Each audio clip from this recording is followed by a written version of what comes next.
بسم الله الرحمن الرحيم.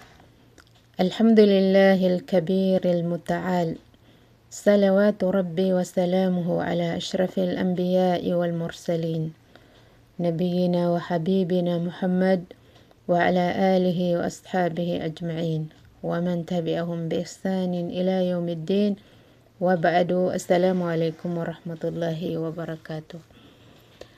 Magandang araw po sa inyong lahat mga kapatid sa Islam kahit saan kayo naroroon. Tuloy po kayo ulit sa ating weekly madras every Friday na ipinagdadasal natin kay Allah na pagpalain niya sa atin at panatiliin niya tayo sa Kanya. Biyayaan nawa niya tayo sa iginugol sa mga oras na ginugugol natin sa Kanya ang pakikinig natin sa mga lecture na ito. Dahil sa katunayan ay hindi ako ang inyong pinakikinggan kundi ang mga salita ng Allah na kataas-taasan at kagalang-galang na dumadaan lang sa ating dila. Alam po natin na ang mga pagsamba ng puso ang siyang malaking gantimpala kaysa mga pagsamba ng ating pisikal. Ang talakayan na kung saan tayo naroroon ngayon ay ang mga pagsamba ng puso. Marami-rami ang mga pagsamba ng puso mga kapatid at saka malawak-lawak ang talakayan dito dahil ang target ay magising ang ating mga puso. Magising ang ating mga puso at lalo niya makilala ang Allah na kaluwalhatian. Kaya malawak at paulit-ulit sinasabi ng Allah ang kanyang mga salita na kung saan siya nagpapakilala, kung saan niya binabanggit ang kanyang mga dakilang nilikha. So, ang kasalukuyan na pinag-aralan natin na pagsamba ng puso ay ang pagsambang pagdakila kay Allah.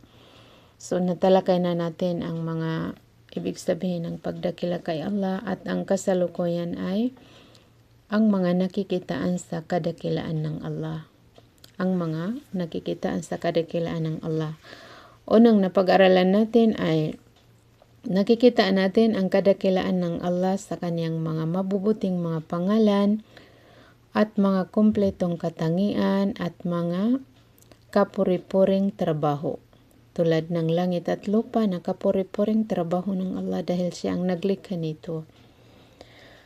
At iba pang mga verses sa Quran na ipinakilala ng Allah ang kanyang pagkadakila sa atin. So ngayon naman po mga kapatid sa Islam ay ang babanggitin ng Allah sa atin ay ang mismong mga sarili natin na yon ay kabilang sa kadakilaan ng Allah subhanahu wa ta'ala. Napag-aralan natin na nilikha niya ang lahat ng bagay. Siya ang naglikha dyan. Before ay walang ano pa mang nilalang. Siya lang mag-isa na Allah. Tapos nilikha niya ang lahat-lahat. Kabilang doon ang mga malalaking nakikita natin, ang kalangitan at kalupaan, karagatan, at iba pa. Pagkatapos ay nilikha niya ang tao. Nilikha niya ang tao sa napakagandang anyo. Ginawaan niya ito ng dila. Pagkatapos ay pinag-utusan niya ang dila kaya nakapagsalita. Pinag-utusan niya ang dila natin para makapagsalita. Kaya minsan, bakit siya gumagawa ng mga taong pipi na hindi makapagsalita? Na nakikita naman natin na mayroon silang dila tulad ng dila natin. Kasi upang ma-remind ang tao na hindi ang dila ang nagsasalita, kundi ang utos ng Allah ang nagpapasalita sa kanya. Mga aral yan sa mga taong nakakapagsalita na ma-remind tayo na hindi pala ang dila ang nagsasalita, kundi ang utos ng Allah ang nagpapasalita sa kanya. Nilikha niya ang tao na binigyan niya ng dila, tapos pinag-utusan niya ang dila at na magsalita kaya nakapagsalita. Binigyan niya ang tao ng tainga at pinag-utusan niya ang tainga na makarinig kaya nakarinig. Binigyan niya ito ng mata at pinag-utusan niya na tumingin at nakatingin. Binigyan siya ng pag-iisip at pinag-utusan niyang mag-isip kaya nakaunawa. nakaunawa tayo dahil sa kautusan ng Allah sa ating mga brain na mag-unawa kaya nakaunawa tayo. Nilagyan niya ang tao ng puso at pinag-utusan niyang makaunawa kaya nakaunawa ang puso. Ang mga puso natin, mga kapatid sa Islam, ang siyang kinakausap ng Allah. Siya rin ang inobligado dahil siya ang hari. Kaya nararapat lang na magising ang ating mga puso na makilala niya ang kaniyang Rab, ang kaniyang Panginoon na naglikha sa kanya dahil siya ang kinakausap ng Allah, siya ang inaadresan sa mga revelasyon, siya ang mananagot sa kabilang buhay. Nilagyan niya ang tao ng 2 paa. Pagkatapos ay pinag-utusan niyang maglakad kaya nakapaglakad. Nilagyan niya ito ng 2 kamay. Pagkatapos ay pinag-utusan niyang gumalaw kaya nakagalaw. Nilagyan niya ito ng sikmura. At pinag-utusan niyang tunawin ang nakakain niya kaya natunaw ang nakakain natin. So, sa lahat ng nangyayari sa ating sarili, mga kapatid sa Islam, ay lahat-lahat yan order ng Allah. Lahat-lahat yan gumagalaw dahil sa utos at order ng Allah sa kanya at lahat sila masunurin kay Allah subhanahu wa ta'ala. Sinabi niya sa banal na Quran sa Suratul Mu'minun verse 12 to 14. Sabi niya, وَلَقَدْ خَلَقْنَا الْإِنسَانَ مِنْ سُلَالَةٍ مِنْ طِينٍ ثُمَّ جَعَلْنَاهُ نُطْفَةً فِي قَرَارٍ مَكِينٍ ثُمَّ خَلَقْنَا النُّطْفَةَ عَلَقَةً فَخَلَقْنَا الْعَلَقَةَ مُضْغَةً فَخَلَقْنَا الْمُضْغَةَ عِظَامًا فَكَسَوْنَا الْعِظَامَ لَحْمًا ثُمَّ أَنشَأْنَاهُ خَلْقًا آخَرَ فَتَبَارَكَ اللَّهُ أَحْسَنُ الْخَالِقِينَ. Sa katunayan, sabi ng Allah ay nilikha namin ang tao. Ang kinukwento niya sa atin ay ang simula ng paglikha niya sa tao. Sa katotohanan ay nilikha namin ang tao mula sa iba't ibang uri ng putik, iba't ibang uri ng lupa. Lahat ng uri ng lupa ay kumuha ang Allah at pinagtipon-tipon ito at nilikha niya sa simula ng paglikha niya kay Adan. Sa unang verse na binabasa natin ay ang tinutukoy dito, mga kapatid sa Islam, ay ang kanyang paglikha kay Adan na ating ama. Kumuha siya ng iba't ibang uri ng lupa at pinagtipon-tipon ito kaya siya mismo ang naghugis dito. Nilikha niya sa kanyang mga kamay. Hindi tulad ng ibang nilikha ng Allah na nagsabi lang siya na mangyari ka at nangyari. Ang paglikha niya kay Adan alayhis salam ay mismo sa kanyang mga kamay. Nilikha niya sa napakagandang anyo. Walang hihigit sa kagandahan ni Adan. Kahit sino ang nakita nating magandang lalaki ay hindi niya mahihigitan ang kagandahan ng ama nating Adam alayhis salam. Kaya iba-iba rin ang uri ng pag-uugali at kulay ng mga angkan ni Adam alayhis salam dahil sa pagkaiba-iba ng original na kung saan kinuha ng Allah na lupa. May maputi, may brown, may itim, may maganda ang ugali, may masama ang ugali, may marumi, may malinis. So, ating pinupuri ang Allah kung nakikita natin ang ating mga sarili na malinis at saka mabuti ang kanyang pag-uugali. Sa pangalawang verse na babasahin natin, mga kapatid sa Islam, ay ang simula naman ng paglikha ng tao na hindi si Adam, yung mga angkan ni Adam. ثُمَّ جَعَلْنَاهُ نُطْفَةً فِي قَرَارٍ مَكِينٍ. Pagkatapos ay ginawa namin siyang nutfa. Ang nutfa ay ang sperm na nilalabas ng lalaki, nilalabas ng ama, na nalalagay sa uterus ng ina. Fi qararin makin, sa lugar na napaka-safety. Sa lugar na napaka-safety. Ang tinutukoy dito ay ang uterus ng ina. Kahit na maglukso pa siya, o magsakay siya ng kabayo, ay mananatili pa rin sa kanyang uterus ang nutfa, ang nilagay ng Allah sa kanya na tubig na galing sa ama. Thumma khalaqna nutfata alaqa. Pagkatapos ay nilikha namin ang nutfa na yan na alaqa. Alaqa yung isang pirasong dugo, namumuong dugo. Ang original natin ay ang tubig ng ating mga ama. Pagkatapos ay naging namumuong dugo naman. فَخَلَقْنَا الْعَلَقَةَ مُضْغَةً. Pagkatapos ay nilikha namin ang namumuong dugo na ito na mudga.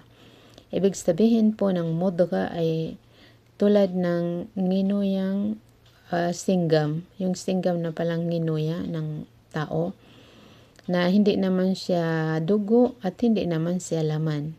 Parang singgam lang siya o di kaya parang clay. فَخَلَقْنَا الْمُضْغَةَ عِظَامًا. At nilikha namin ang mudga na ito na buto. Yun ang cycle ng paglikha ng Allah sa atin.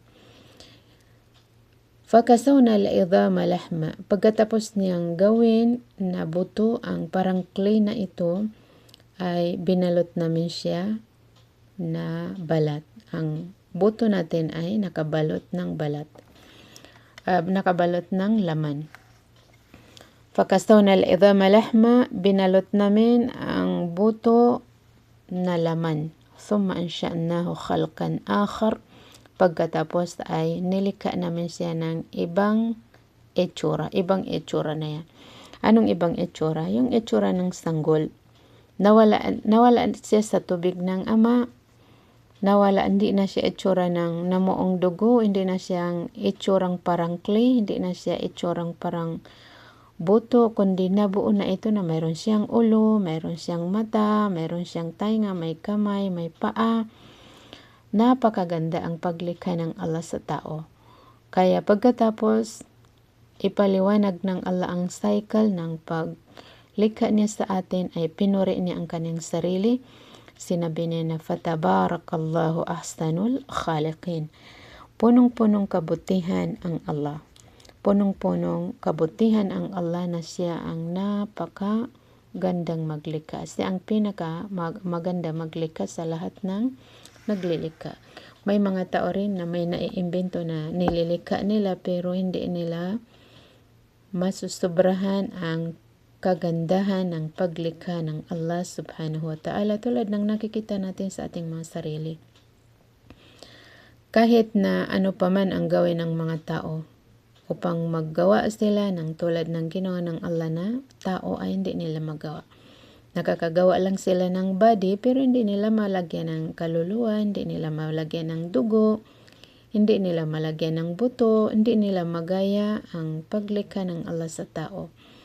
Masya Allah. So, ang napapaloob dito mga kapatid sa Islam, ang target ng verse na ito sa ating mga puso ay maunawaan natin na dakila ang naglikha sa atin at hindi tayo dapat magyabang dahil ang original natin ay, anong original natin? Si Adan ay putik lamang. Tayo naman ay tubig lang ng ating mga ama. So ngayon na nagsasalamin na tayo at nakikita natin ang ating itsura na napakaganda, nararamdaman po natin ang ating lakas na napakalakas. So ang dapat sa atin ay, bakit yan rinimay ng Allah sa atin? Upang maalaala natin siya. Kasi hindi lang niya tayo nilikha ng ganun lang, kundi binigyan tayo ng daming karangalan na rinangal ng Allah sa atin lahat. Tingnan niyo ang tao na napakaliit. Pasunod-sunod sa kanya ang napakalaking hayop. Pasunod-sunod, kontrol niya ang napakalaking sasakyan na kung saan niya dalhin. Kabilang yan sa mga karangalan na nirangal ng Allah sa atin. So bakit niya ito binabanggit sa Quran? Liyadhkura Rabbah, para maalaala niya ang kaniyang Panginoon, ang kaniyang Rabb. Para mapagsalamatan niya sa paglikha niya sa kanya. Kasi kung hindi natin nilikha, ay hindi natin matikman ang sarap ng buhay, di ba? Dami mo nang natikman. Dami nang nagpasaya sa'yo. So, hindi mo yan mararanasan kung hindi ka nilikha ng Allah, di ba? Para maalaala mo siya, para mapagpasalamatan mo siya sa paglikha niya sa'yo, sa pagtustos niya sa'yo. Sinabi naman niya sa Suratul Isra, verse 70.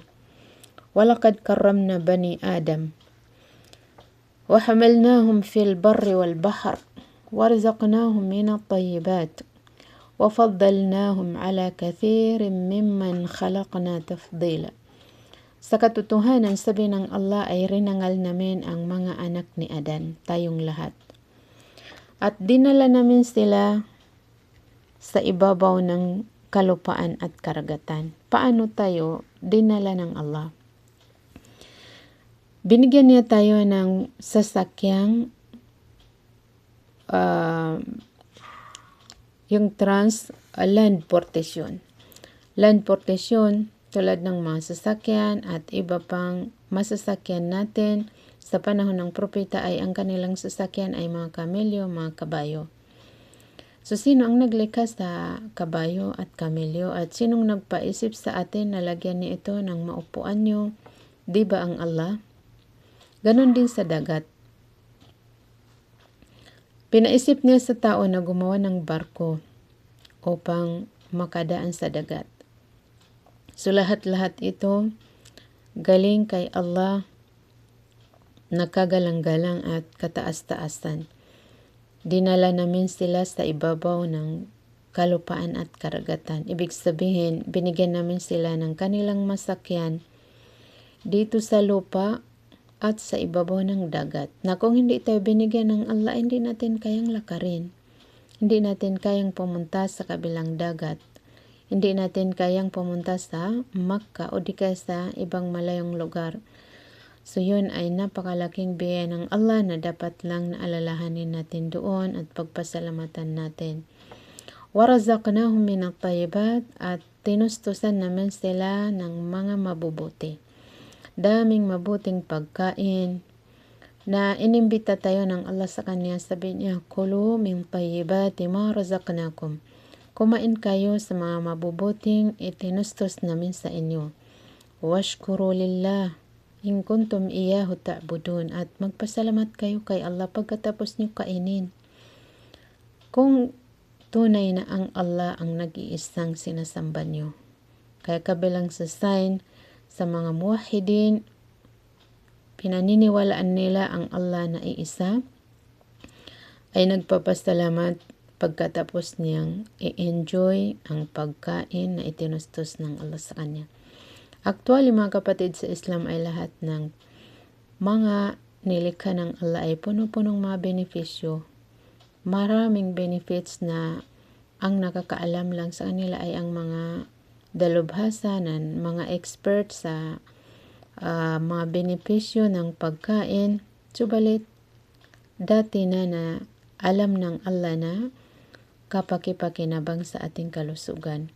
وَفَضَّلْنَاهُمْ عَلَى كَثِيرٍ مِّمَّنْ خَلَقْنَا تَفْضِيلًا at ibinukod tangi namin sila sa dami-dami ng aming linikha ng bukod na pagkatangi. So, sa dami ng nilikha ng Allah, ay walang kahalintulad ang tao na siya ang pinaka-marangal, siya ang pinaka-maganda, siya ang pinakabukod tangi.